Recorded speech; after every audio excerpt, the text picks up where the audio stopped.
Hello everyone, welcome to Wits Education. आज हम लोग डिस्क्रीट मैथमेटिक्स लेक्चर सीरीज के लेक्चर नंबर 3 सेट्स ही हैं। अभी भी कंटिन्यू सेट्स है, कल ख़त्म नहीं हो पाई थी, तो अभी हम लोग सेट्स ही पढ़ेंगे आज। और आज सेट्स का प्रोबेबली लास्ट क्लास होगा। चलिए स्टार्ट करते हैं आज का लेक्चर। बट आज के लेक्चर को हम पिछले सेशन से कनेक्ट करना चाहेंगे, क्योंकि पिछले सेशन में हम लोग कार्डिनल नंबर पढ़ चुके थे, बट एक भी प्रॉब्लम अभी तक हम लोग सेट्स पे देखे नहीं है कि किस प्रकार का प्रॉब्लम हमें सेट्स का देखने को मिल सकता है हमारे एग्जामिनेशन में, अलग अलग पेपर्स में। तो आज जो हम अपना सेशन स्टार्ट करने जा रहे हैं, सबसे पहले हम आपको क्वेश्चन से ही स्टार्ट करने जा रहे हैं। तो निकालिए अपना कॉपी पेन और देखिए स्क्रीन पे आपके, ये रहा आपका क्वेश्चन। क्वेश्चन है, in a group of 500 people 350 speak Hindi, 300 speak English. कह रहा है कि 500 लोगों में, टोटल लोग कितने थे 500, उसमें 350 लोग हिंदी बोलते थे और 300 लोग इंग्लिश बोलते थे। It is given that each person speaks at least one language. Each person speaks at least one language, ये बहुत ही इंपॉर्टेंट पॉइंट है। Each person speaks at least one language, अगर कभी ये वर्ड यूज हो रहा है, हम आपको बताए थे पिछले वीडियोस में, आप जाकर देख सकते हो हमने क्या डिटेल में बताया था आपको कि एटलीस्ट वन जब भी रहेगा तो ये किस चीज को दर्शाएगा, तो ये हमारा यूनियन को दर्शाता है। एटलीस्ट वन किस चीज को दर्शाता है, it will define about the union. Union हमें एटलीस्ट वन देता है। तो कह रहा है कि each person speaks at least one language, यानी इंग्लिश और हिंदी का जो यूनियन होगा उसका नंबर ऑफ एलिमेंट्स हो गया 500। उसका हो गया 500। अब आपसे पूछा है how many people can speak both Hindi. अब हम बताए थे जैसे ही बोथ वर्ड आएगा, बोथ किसको लेके आता है, तो बोथ इंटरसेक्शन को लेके आता है। जैसे एटलीस्ट यूनियन को लेके आता है, वैसे ही बोथ किसको लेके आएगा, बोथ हमारा इंटरसेक्शन को लेके आएगा। यानी अब हमसे क्या पूछा जा रहा है कि how many people can speak both Hindi and English, यानी intersection of English and Hindi हमसे पूछा जा रहा है बराबर क्वेश्चन। उसके बाद कहा जा रहा है how many people can speak English only. Only जैसे, या हिंदी ओनली, या इंग्लिश ओनली। ओनली वर्ड किस चीज को रिप्रेजेंट करता है, तो डिफरेंस को रिप्रेजेंट करता है।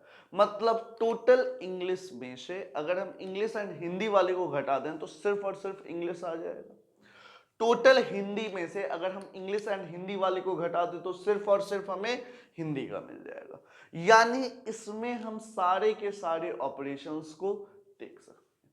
इस सवाल को बनाने का दो अलग अलग मेथड हो सकता है। क्या हो सकता है, दो हमारा अलग अलग मेथड हो सकता है। तो चलिए हम पहले फार्मूला बेस्ड बनाएंगे, फिर हम वेन डायग्राम से बनाएंगे। पहला अप्रोच, ये हमारा first approach.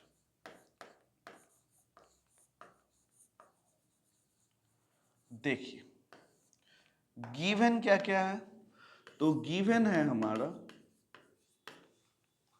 N A union B. N A union B ये कितना दिया हुआ है, तो ये दिया हुआ है हमारा 500। उसके बाद एन ए यूनियन बी मतलब हमने ए हिंदी को माना और बी इंग्लिश को माना। कहाँ गया इंग्लिश, बी हमने इंग्लिश को माना। टोटल दिया हुआ है यूनियन कितना, 500। Number of speakers of Hindi 350, number of speakers of English is 300। हमें ये दिया हुआ है 500, ये दिया हुआ है 350, ये दिया हुआ है 300। अब हुआ हम लास्ट क्लास में कार्डिनलिटी पढ़े थे, नंबर ऑफ एलिमेंट्स के बारे में। उसी में हमने एक प्रॉपर्टी पढ़ा था, principle of inclusion and principle of exclusion. Principle of inclusion और एक्सक्लूजन के according n A union B ये हमारा किसके बराबर होता है? तो ये हमारा था NA plus NB minus of NA intersection. ये हमने लास्ट क्लास में ऑलरेडी पढ़ चुका है। अब जैसे ही ये हमें पता चला तो टोटल कितना है? तो टोटल है गिवन हमारा 500। NA कितना दिया हुआ है बुआ? तो 350। NA 350। NB कितना दिया हुआ है? 300। और ये हो गया NA इंटरसेक्शन B। अब ये टोटल 500 और ये हमारा 650 माइनस NA इंटरसेक्शन। तो यहां से हम NA इंटरसेक्शन B क्या बोल सकते हैं? 650 माइनस 500 यानी ये किसके बराबर? ये हमारा आ जाएगा 150 के बराबर। ये हमारा किसके बराबर? 150 के बराबर। यानी how many people can speak both Hindi and English, अगर ये हमसे कोई पूछ रहा है, यानी E intersection H this is equal to 150, 150 आ जाएगा। नेक्स्ट सवाल देखिएगा। नेक्स्ट सवाल क्या है? How many people can speak Hindi only, कितने लोग सिर्फ और सिर्फ हिंदी पढ़ रहे हैं? सिर्फ और सिर्फ हिंदी के लिए बुआ हम क्या जानते हैं? हमारा हिंदी के लिए सिर्फ NH, मतलब NH ये नहीं है टोटल, हिंदी ओनली लिख देते हैं, हिंदी ओनली। इसके लिए क्या करना होगा? टोटल हिंदी स्पीकर में से हिंदी एंड इंग्लिश स्पीकर को हटा देना होगा, तभी तो ये हमें देगा हिंदी ओनली वाला पार्ट। तो हिंदी ओनली वाला पार्ट जो है वो हमारा कैसे मिलेगा? तो वो हमारा मिलेगा, टोटल कितना है? टोटल हिंदी स्पीकर है 350, जिसमें 150 स्पीकर दोनों वर्ड बोल रहे हैं, यानी ये आ जाएगा 200 के बराबर। इसी तरह इंग्लिश ओनली अगर हमसे कोई पूछता है तो इंग्लिश ओनली हमारा कैसे निकलेगा? तो ये हमारा आएगा टोटल इंग्लिश स्पीकर में से इंग्लिश एंड हिंदी वाले को हटा दीजिए। तो टोटल इंग्लिश स्पीकर हैं 300, इंग्लिश एंड हिंदी वाले कितने हैं? 150, यानी ये किसके बराबर आया? ये हमारा आया 150 के बराबर। यानी in a group of 500 people 350 speak Hindi and 300 speak English. जब बोल दे कि एटलीस्ट वन लैंग्वेज सबको स्पीक करना है, मतलब बोलना है, बोल सकता है, तो how many people can speak both Hindi and English? ये हो गया 150। जो सिर्फ हिंदी ये हो गया 200, और जो सिर्फ इंग्लिश ये हो गया 150। ये था पूरा फॉर्मूला बेस्ड, जो हमने फॉर्मूला पढ़ा था उससे। बट क्या इस सवाल को और किसी अप्रोच से बनाया जा सकता है? तो जी, और किसी भी अप्रोच से बनाया जा सकता है। वो अप्रोच सबसे बेस्ट अप्रोच होता है। सबसे पहले आपने ये बना लिया, ये गिवन है,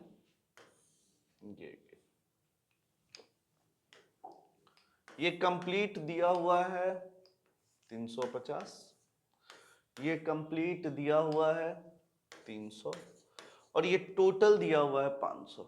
तो पहले तो हम ये निकालेंगे इस फॉर्मूला से, ये आ गया हमारा 150। जैसे ही ये 150 पता चला, ये टोटल 350 है, 150 हटा दिए तो ये कितना हो गया? 200। ये 150 पता चला, ये टोटल 300 है, ये हटा दिए तो ये कितना हो गया? 150। तो ये आ गया सिर्फ और सिर्फ इंग्लिश बोलने वाले, ये आ गया सिर्फ और सिर्फ हिंदी बोलने। डायरेक्ट वेन डायग्राम से आप किसी भी चीज को डायरेक्टली कंक्लूड कर सकते हो। This is the beauty of Venn diagram. 3 set के लिए तो बहुत इजीली वेन डायग्राम एप्लीकेबल होगा। तो हम आपको ये मेथड आपको शायद समझ में आया होगा। यहाँ कीजिए वीडियो को पॉज और जल्दी से एक बार लिख लीजिए। हम स्क्रीन छोड़ रहे हैं 1 मिनट। चलिए, आप लोग वीडियो पॉज किए होंगे और अच्छे से लिख लिए होंगे। चलिए नेक्स्ट सवाल की तरफ चलते हैं। नेक्स्ट सवाल क्या है? सवाल बोल रहा है, पहला काम, पहला कोई भी सवाल को अटेम्प्ट करने से पहले या वीडियो देखने से पहले आप उसको कीजिए पॉज, अपना एक अटेम्प्ट बना दीजिए। आपसे बन रहा है कि नहीं ये तो पता होना चाहिए ना। आप तो क्लास में हो नहीं कि हम आपको देख पाए कि आपसे बन रहा है कि नहीं। तो आपको क्या करना है, सबसे पहला चीज वीडियो को करना है पॉज और एक अटेम्प्ट देना है इस पूरे प्रॉब्लम्स को। चलिए, होप कि आपने ऐसा किया होगा। अब हम स्टार्ट करते हैं, क्वेश्चन पढ़ते हैं। In a group of 50 students, कितने बच्चे हैं? 50 स्टूडेंट हैं। The number of students learning French, English, Sanskrit, जैसे ही 3 आया it means 3 sets will be involved, were found to be as follow. French बोलने वाले का नंबर दिया हुआ है, इंग्लिश बोलने वाले का नंबर दिया है, संस्कृत बोलने का नंबर दिया है, फ्रेंच एंड इंग्लिश का दिया है, इंग्लिश एंड संस्कृत का दिया है, French and Sanskrit, English, French and Sanskrit का दिया है। Number of students who are learning French only, English only, Sanskrit only, English and Sanskrit but not French, French and Sanskrit but not English, French and English but not Sanskrit, at least one of the 3 languages, none of the 3 languages, exactly 1 language, exactly 2 languages। ये सवाल बहुत ही खूबसूरत सवाल है, one of the best problems on the sets theory. हम इसको कैसे खेलते हैं देखिए, 3 चीज है, हमने 3 वेन डायग्राम बनाया। 3 चीज था, हमने 3 वेन डायग्राम बनाया। 3 वेन डायग्राम यानी 3 अलग अलग सेट्स को दिखाने के लिए। ये 3 सर्कल्स किस चीज को दिखा रहा है? 3 डिफरेंट सेट्स। पहला है ये फ्रेंच, ये इंग्लिश और ये संस्कृत। आपको पूरा सवाल शुरू करने का सबसे बेस्ट पॉइंट होता है वहां से शुरू कीजिए जो इन तीनों का कॉमन बता रहा हूं, यानी इन तीनों के इंटरसेक्शन से शुरू करना हमारा सबसे बेस्ट अप्रोच होगा इस सवाल को डील करने का। हमारा देखिएगा आप ध्यान से तो आपको दिख रहा होगा कि इंग्लिश, फ्रेंच एंड संस्कृत, यानी E intersection F intersection H, ये कितना दिया हुआ है? तो ये 3 दिया हुआ है, यानी ये आ गया 3, ये आ गया 3। क्योंकि ये रीजन क्या है, अगर आपको रीजन समझने में दिक्कत है तो पहले हम एक बार रीजन बता देते हैं। ये है एफ ओनली का, एफ ओनली मतलब सिर्फ फ्रेंच। ये रीजन है ई ओनली का। कौन सा रीजन? ये वाला, ये वाला। उसके बाद ये रीजन है, इसको हम लोग बोलेंगे एस ओनली, ये आ गया एस ओनली। नेक्स्ट ये वाला रीजन,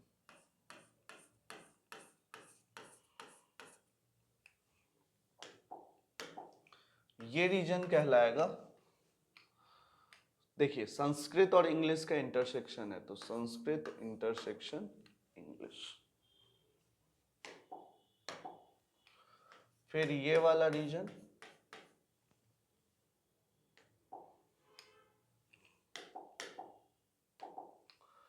ये वाला रीजन है फ्रेंच इंटरसेक्शन विथ इंग्लिश। और ये वाला रीजन है, ये वाला रीजन है फ्रेंच इंटरसेक्शन विथ संस्कृत। और ये जो तीनों का कॉमन रीजन है ये वाला, ये वाला, ये वाला जिसमें 3 अलग अलग कलर दिख रहे हैं, ये है अपना तीनों का इंटरसेक्शन, इंग्लिश, फ्रेंच, संस्कृत। आपको ये समझ में आ रहा है कि नहीं, पहले ये बताइए। फ्रेंच ओनली मतलब इसमें इंग्लिश और संस्कृत नहीं है, इंग्लिश ओनली मतलब इसमें फ्रेंच और संस्कृत नहीं है, संस्कृत ओनली जिसमें संस्कृत है बाकी इंग्लिश और फ्रेंच नहीं है। ये संस्कृत और इंग्लिश का कॉमन पार्ट, ये फ्रेंच और संस्कृत का कॉमन पार्ट, ये फ्रेंच और इंग्लिश का कॉमन पार्ट। यानी ये हमारा क्या दिख रहा है कि कौन कौन से कॉमन पार्ट्स हमारे गिवन हैं। ये आपको समझ में आया होगा। वीडियो कीजिए पॉज, इस सारे पॉइंट को लिख लीजिए अगर आपको नहीं पता है तो। पता है तो बहुत अच्छी बात है। अब हम इस प्रॉब्लम को बनाते हैं। हम क्या बोले, हमेशा स्टार्ट कहां से करना है? तो तीनों के कॉमन रीजन से स्टार्ट करना है। तीनों का कॉमन रीजन ये 3 है, यानी ये तीनों का कॉमन रीजन 3 हो गया। इसके बाद दो दो के कॉमन रीजन पे देखिए, तो फ्रेंच एंड संस्कृत 5 बोला है। पहले तो हम नाम नेमिंग कर देते हैं। ये है अपना इंग्लिश, ये है अपना फ्रेंच, ये है अपना संस्कृत, तीनों का कॉमन 3।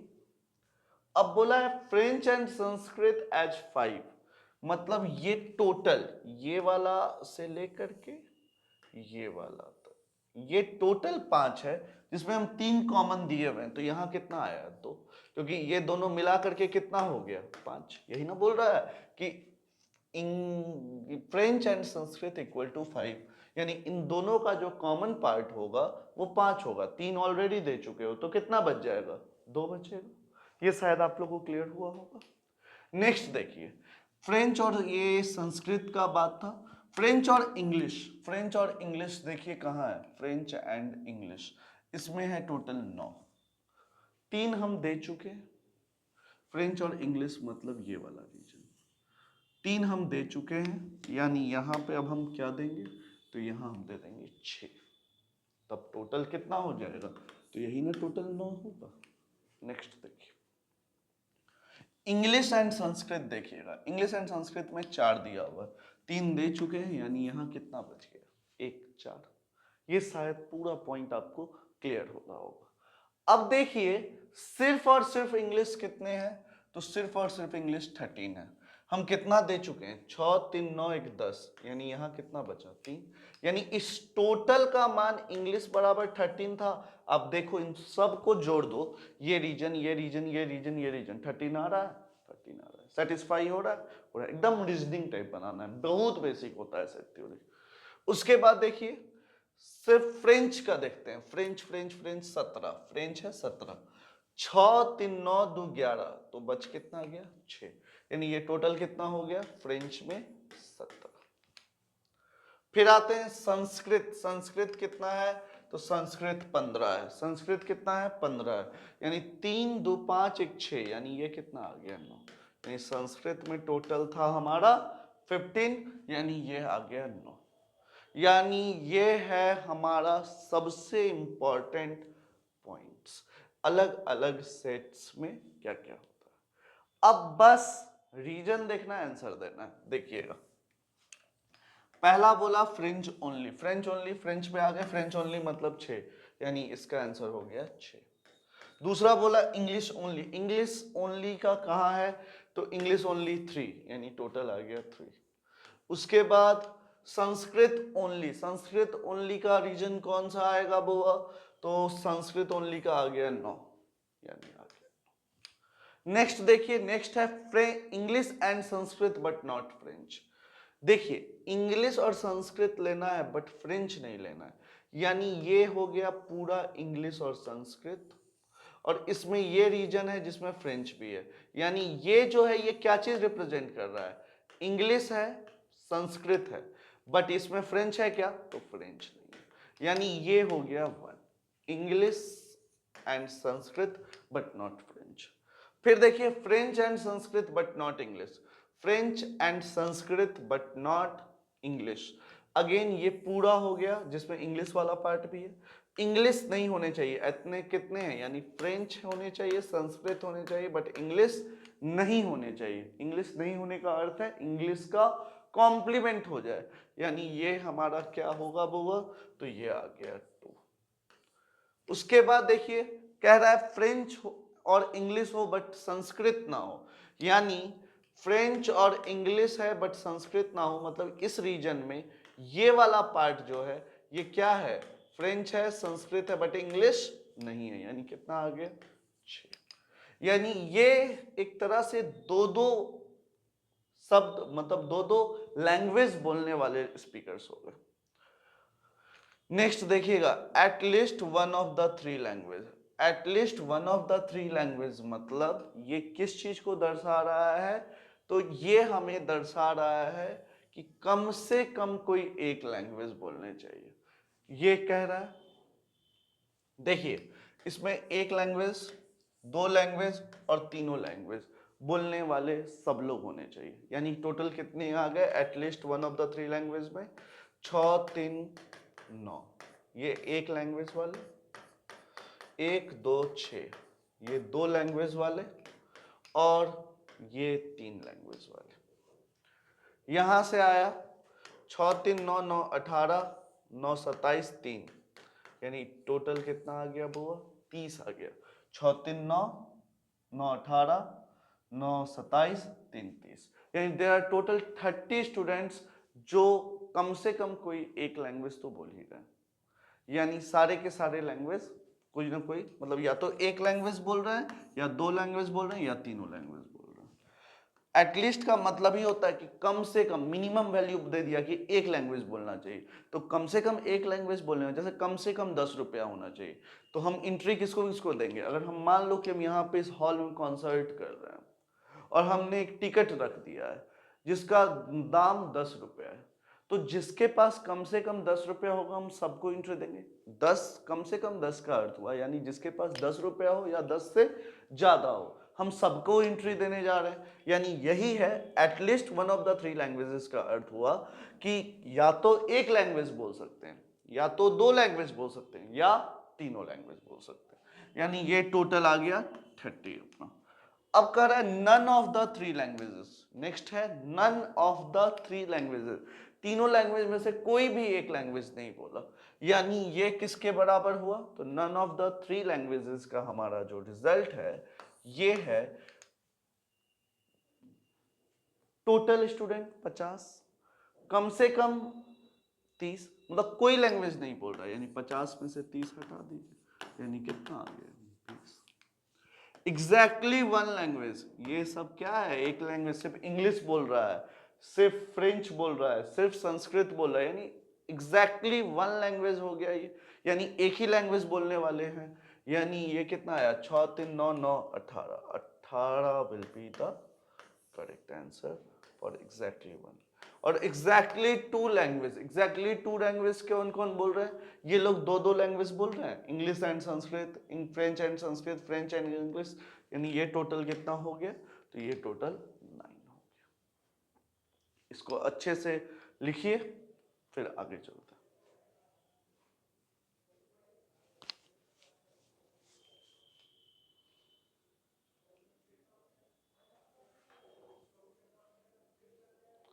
आपको ये दोनों सवाल अच्छे से समझ में आई होगी।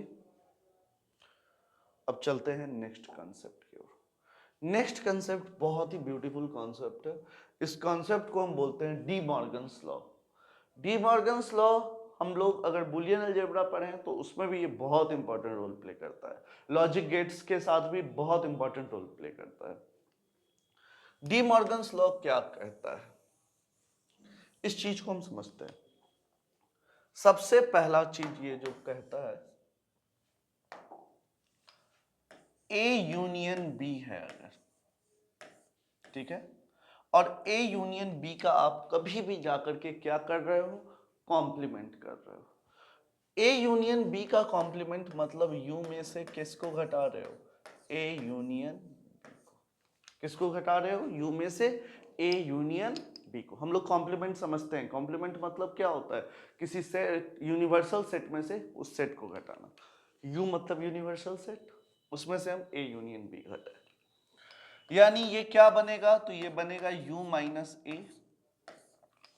और हम जानते हैं जब भी हम डिफरेंस कर रहे हैं तो यहाँ साइन क्या होता है? चेंज हो जाता है। यहाँ यूनियन है तो ये क्या हो जाएगा? Intersection u minus B. ये हमारा आया, यानी u माइनस ए को हम क्या बोल सकते हैं? a complement. Similarly u minus B को क्या बोल सकते हैं? b complement. इसलिए हम ये बोल सकते हैं कि a यूनियन b का कॉम्प्लीमेंट क्या होता है? तो a complement intersection b complement होता है। सिमिलरली अगर हमारे पास a इंटरसेक्शन b का कॉम्प्लीमेंट होता, इसको भी हम किससे घटाते? फिर यूनिवर्सल को a इंटरसेक्शन b से घटाना होता। यूनिवर्सल को हम पहले a से घटाते, यूनियन यूनिवर्सल को हम b से घटाते। ये आ गया हमारा a complement, union b complement. ये हमारा एक बहुत इंपॉर्टेंट प्रॉपर्टी है। नेक्स्ट है a minus B union c। a minus B union c, इसको हम क्या बोल सकते हैं, a minus B intersection with a minus C, क्योंकि यही तो हमारा कंसेप्ट है कि जब भी हम डिफरेंस करेंगे तो हमारा साइन चेंज, जब भी हम डिफरेंस करेंगे हमारा साइन चेंज। इसी लॉ को हम बोलते हैं डी मॉर्गन्स लॉ।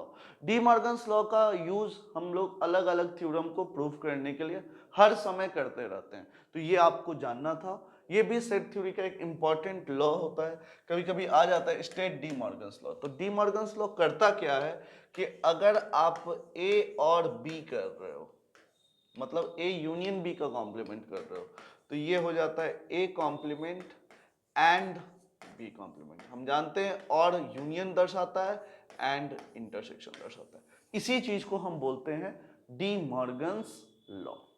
चलते हैं नेक्स्ट पॉइंट की ओर।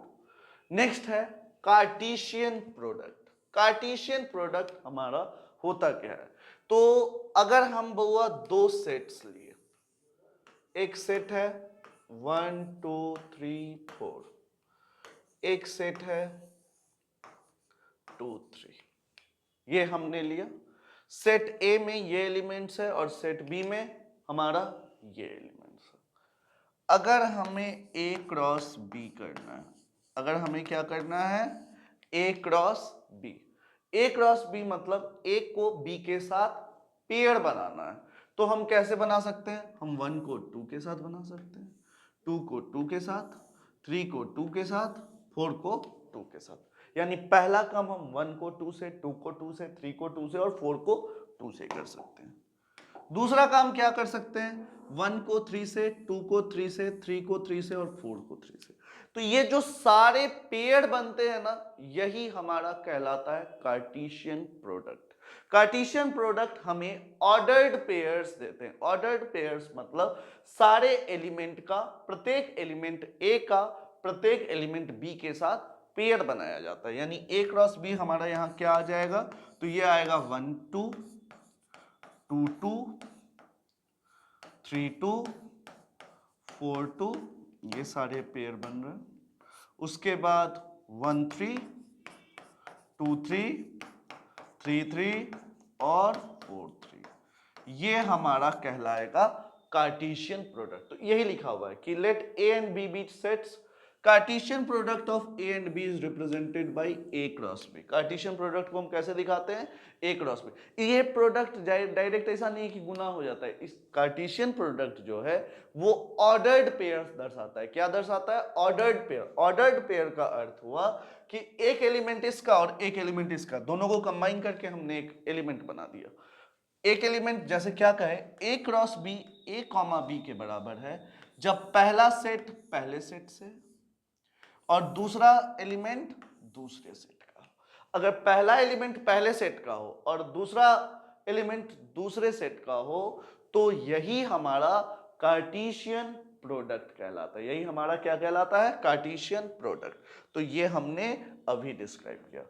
जैसे अभी देखो, ए में था total element, number of element A में कितना था, 4। नंबर ऑफ एलिमेंट बी में कितना हुआ, 2। तो टोटल आप एक चीज देखे कि ए क्रॉस बी में कितने एलिमेंट हुए, 1 2 3 4 5 6 7 8, यानी एन ए क्रॉस बी ये किसके बराबर हो गया, तो ये 8 हो गया। तो आप यहां से एक छोटा सा कंक्लूजन और दे सकते हो। क्या कंक्लूजन देंगे, कंक्लूजन हमारा ये होगा कि if the number of elements of set A is equal to P and set B is equal to Q, then number of elements in A cross B is equal to PQ। Number of elements A cross B में किसके बराबर हो जाएगा, P और Q के product के बराबर होगा। जैसे इसमें 4 इसमें 2, तो 4 यहां 4 यहां, यानी टोटल कितने हो गए, तो टोटल हमारा 8 एलिमेंट हो गए। ये आपको समझ में आया होगा। चलते हैं नेक्स्ट कंसेप्ट की ओर। नेक्स्ट है properties on Cartesian product. Properties क्या कहता है कि कार्टेशियन प्रोडक्ट में कभी भी अगर आपको A intersection B cross C intersection दे दिया, क्या दिया, A और B का इंटरसेक्शन मतलब कॉमन एलिमेंट्स को C और D के कॉमन एलिमेंट से क्या किया, मल्टीप्लाई करने के लिए दिया, तो ये हमारा सेम होगा A क्रॉस C और B क्रॉस D हम ले लें, और इसका जो कॉमन एलिमेंट होगा एकदम उसके बराबर होगा।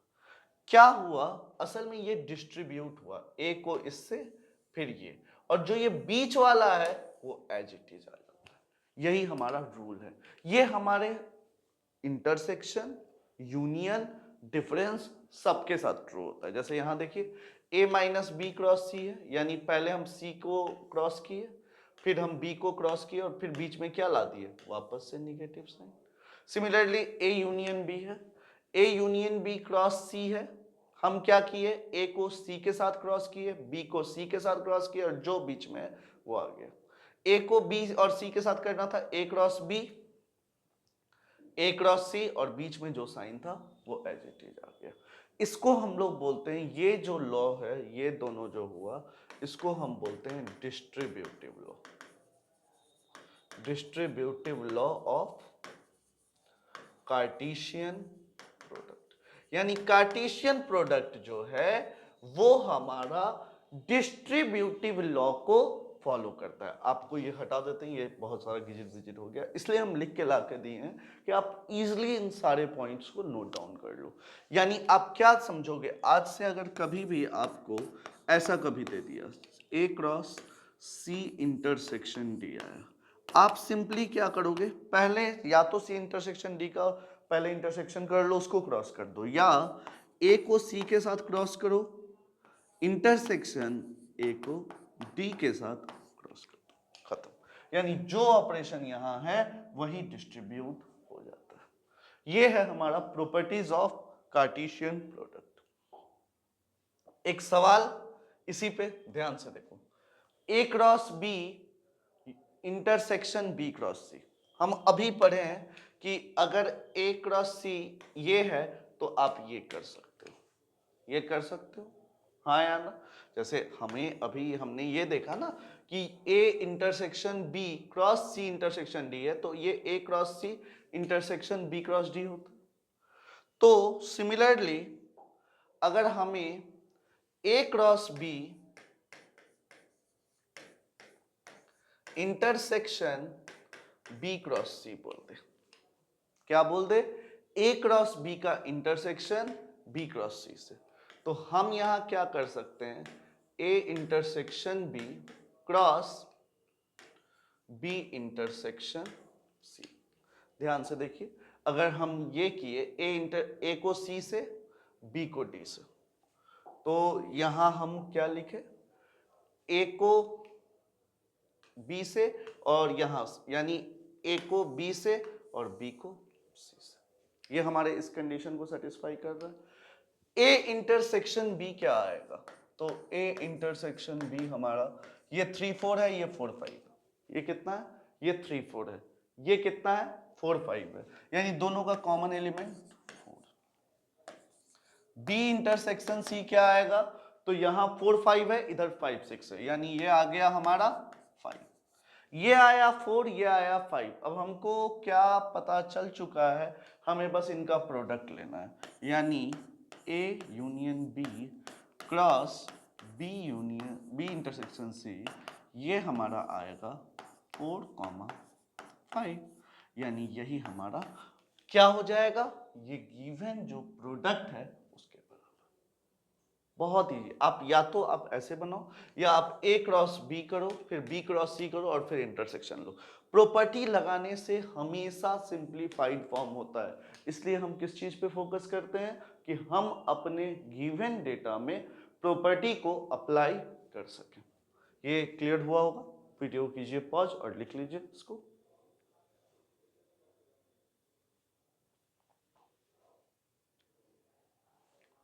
चलिए, आप कार्टेशियन प्रोडक्ट को लिख लिए होंगे, चलते हैं लास्ट टॉपिक की ओर।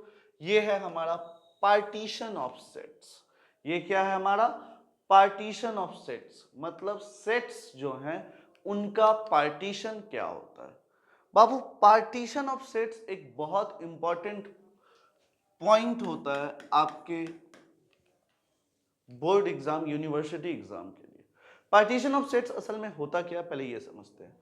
तो पार्टीशन ऑफ सेट्स सिंपली हमारे कोई भी एक गिवन सेट है, कोई भी एक गिवन सेट है, इन सेट्स को अगर हम अलग अलग नॉन एम्प्टी सेट्स में बांटें, क्या करें हम अलग अलग नॉन एम्प्टी सेट्स में बांटें, और जब हम नॉन एम्प्टी सेट्स में बांट रहे हैं, वो जो सारे नॉन एम्प्टी सेट्स हैं उनका कंप्लीट यूनियन, कंप्लीट यूनियन का अर्थ क्या हुआ, उन सब को अगर हम एक साथ मिला दें तो वो हमें क्या देगा, तो वो हमें जो ओरिजिनल सेट है उसके बराबर देगा। और उन सब का इंटरसेक्शन आपस में वो म्यूचुअली एक्सक्लूसिव होगा। म्यूचुअली एक्सक्लूसिव या डिसजॉइंट सेट हम आपको बताए थे कि अगर किसी भी दो सेट का इंटरसेक्शन अगर फाई हो जाए तो वो क्या कहलाता है, डिसजॉइंट कहलाता है। यानी पार्टीशन ऑफ सेट्स क्या है कि किसी भी एक सेट को हमें कुछ छोटे छोटे नॉन एम्प्टी सेट्स के हिस्सों में बांटना होगा। क्या करना होगा, नॉन एम्प्टी सेट्स के हिस्सों में बांटना होगा। इस तरह से बांटना होगा, जैसे हमने ये बनाया A1, ये बनाया हमने A2, ये हमने बनाया A3, ये हमने बांटा। आप ध्यान से देखो, A1 union A2 union A3 ये हमें क्या दे देगा, ये हमें ओरिजिनल सेट दे देगा, जो सेट है, हाँ सर ये हमें ओरिजिनल सेट दे देगा। और ध्यान से एक चीज और देखेंगे कि A1 का इंटरसेक्शन A2 से, तो ये फाई है। A2 का इंटरसेक्शन A3 से, ये भी हमारा फाई है। A1 का इंटरसेक्शन A3 से, ये भी हमारा फाई है। यानी इन तीनों का इंटरसेक्शन एक दूसरे से क्या है, डिसजॉइंट है। यानी किसी भी सेट्स को अगर हम तीन हिस्सों में, तीन हिस्सा बोलने के लिए आप कितनों हिस्से में बांटें, इस तरह से बांट रहे हो कि वो सेट नॉन एम्प्टी रहे। नॉन एम्प्टी मतलब रहे कोई कम से कम कोई एक एलिमेंट उसमें अवेलेबल रहे, उसमें कम से कम एक एलिमेंट अवेलेबल रहे। और जब हम इन सब का इंटरसेक्शन लें तो हमें क्या मिले, फाई। इन दोनों का फाई, इन दोनों का फाई, इन दोनों का फाई, आपस में क्या हो, फाई हो। नेक्स्ट इन सब का कॉम्बिनेशन, इन सब का कॉम्बिनेशन मतलब इन सब का यूनियन अगर हम ले लें तो वो हमें क्या मिलना चाहिए, ओरिजिनल सेट मिलना चाहिए। तो जो ये बनता है ना, तो यही हमारा क्या कहलाता है, पार्टीशन ऑफ सेट्स। अगर कोई तुमसे बोला, जैसे ए ही हम यही ले लेते हैं 1 2 3 4, और कोई तुमसे ये बोले कि 1 2 2 3 3 4, तो बहुआ क्या ये हमारा पार्टीशन ऑफ सेट्स हुआ, तो नहीं। इस सेट में कॉमन एलिमेंट 2 है, इस सेट में कॉमन एलिमेंट 3 है। तो कॉमन एलिमेंट तो कुछ नहीं होना चाहिए, मतलब ये पार्टीशन ऑफ सेट्स नहीं है, not a partition of set, partition of sets नहीं है। शायद आपको मेरी बात समझ में आई होगी। सिमिलरली अगर हम कुछ और ले लें, जैसे ये 1 2 3 4 था, हमने 1 लिया, हमने ये लिया 2 4 लिया। अब देखो अभी भी इन दोनों को पार्टीशन ऑफ सेट्स नहीं कर पाएंगे, क्योंकि अगर हम इन दोनों सेट्स का यूनियन लें तो हमें कंप्लीट सेट नहीं मिलता। यानी a partition of sets is the collection of all the non empty subsets such that it satisfies the following condition। कौन कौन सा कंडीशन, कि सारे सबसेट्स का यूनियन ओरिजिनल सेट्स के बराबर होना चाहिए। सारे सबसेट्स का यूनियन क्या होना चाहिए, ओरिजिनल सेट्स के बराबर होना चाहिए। और they are mutually exclusive. Mutually exclusive का अर्थ है डिसजॉइंट होना चाहिए। क्या होना चाहिए, डिसजॉइंट होना चाहिए। कब, जब भी हम उसको पेयर वाइज कंसीडर करें। यानी पार्टीशन ऑफ सेट्स हमारे इन दोनों पॉइंट को एक साथ सेटिस्फाई करता है। ये था एक important point about the partition of sets. यानी किसी भी सेट्स ए को आप A1, A2, A3, AN हिस्सों में बांटो इस तरह से कि A1 union A2 union A3 union AN ये हमारा A हो जाए और सबका इंटरसेक्शन ये हमारा क्या हो, आपस में बोला जा रहा है। आपस में मतलब A1 और A2, A2 और A3, A3 और A4, A4 और A5, ये सब आपस में क्या हो, यही हमारा कहलाता है पार्टीशन ऑफ सेट्स। शायद आपको ये पॉइंट क्लियर हुई होगी। सेट्स में आपको अभी यही पढ़ना था। अगला लेक्चर हम लोग रिलेशन से शुरू करेंगे जिसमें कार्टेशियन प्रोडक्ट का बहुत इन्वॉल्वमेंट होगा, तो आप जाकर के बना सकते हैं क्वेश्चंस डिस्क्रीट मैथमेटिक्स का। आप दो बुक हम आपको रिकमेंड कर रहे हैं, आप ये दो बुक फॉलो कर सकते हैं। एक डिस्क्रीट मैथमेटिक्स एस शांत का आता है बुक, आप ये बुक जाकर के पढ़ सकते हो, परचेज कर सकते हो। ये राइटर का नाम है स्वप्नील सरकार। ये बहुत सिंपल लैंग्वेज में लिखे हुए हैं। या आप TMH का भी ले सकते हो, डिस्क्रीट मैथमेटिक्स का। ये दोनों बुक बहुत ही अच्छा है, आपके पूरे होल सिलेबस को ये कवर करता है। वैसे आपको मेरे लेक्चर के अलावा कोई भी थ्योरी पढ़ने की जरूरत नहीं है, बट क्वेश्चन बनाने के लिए आप ये दोनों बुक को फॉलो कर सकते हैं। शायद आपको आज का सेशन अच्छे से समझ में आया होगा। इसी के साथ आज हम सेट्स को करते हैं ख़त्म। मिलते हैं आपसे नेक्स्ट लेक्चर में, तब तक के लिए बने रहिए हमारे साथ। और जो भी डाउट्स हो आप प्लीज़ कमेंट बॉक्स में कमेंट कीजिए। Thank you very much.